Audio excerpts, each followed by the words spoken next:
Hello everyone! Alam mo ba kung bakit ang mabubuting tao pa ang madalas masaktan? Isipin mo ito, may mga taong laging handang tumulong.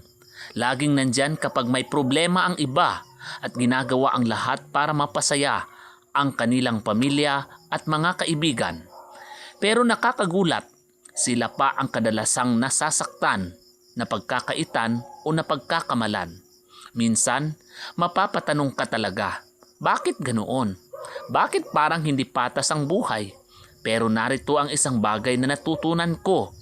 Hindi dahil mabuti ka ay wala ka ng pagdaraan ng pagsubok.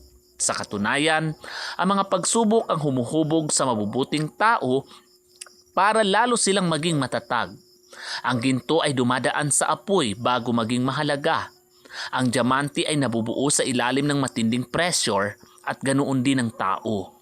Minsan, kailangan nating masaktan para matutong maging mas matatag, mas matalino at mas maunawain. Kung nasaktan ka man ng taong pinagkatiwalaan mo, huwag mong hayaang mawala ang kabutihan sa puso mo.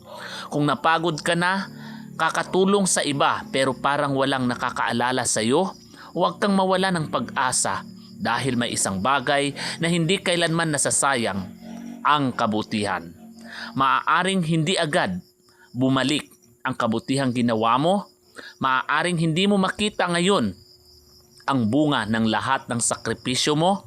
Pero darating ang araw na maiintindihan mo kung bakit mo pinagdaanan ang lahat ng iyon. Darating ang panahon na ang luha mo ay magiging ngiti. Ang mga sugat mo ay magiging aral. Ang mga pagsubok mo ay magiging inspirasyon sa ibang tao. Kaya kung pakiramdam mo ay pagod ka na, tandaan mo ito, hindi ka sinusubok para wasakin. Sinusubok ka para ihanda sa mas magandang bagay na darating sa buhay mo. Moral lesson, kaibigan, huwag mong hayaang baguhin ng sakit ang kabutihan ng puso mo. Patuloy kang gumawa ng tama at dahil ang kabutihan ay laging may magandang balik sa tamang panahon.